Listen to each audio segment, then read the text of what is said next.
Bună seara, dragi prieteni! Astăzi vreau să vă spun că am renunțat la videoclipul cadoului pentru că mi s-a părut un videoclip un pic cam așa, cum să spun. În fine, vreau să vă spun că în acest videoclip ne regăsim pentru a vă face o aplicație pe care am descoperit-o și îmi place foarte mult, se numește Photolab.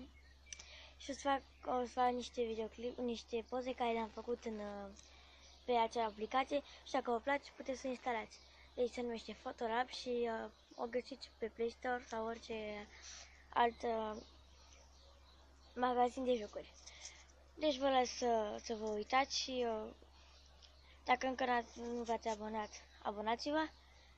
Afaia dentar. Încă o să spun de vreo 2-3 ori în alte videoclipuri pentru că nu se știe cine nu se uite și chiar vreau să știe toată lumea pentru ca să nu fie uimit. Vizionare plăcută!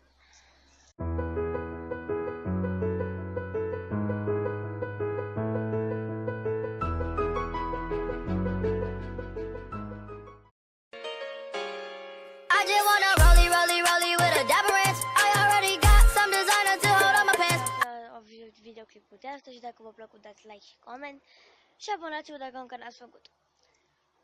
În acest videoclip am făcut un japonez și ultimele 2 fotografii au fost din partea mea făcute de mine, ultimele 3 fotografii. Și dacă v-a plăcut, abonați-vă la Raluca Channel. Bless, bless, bless, bless, bless.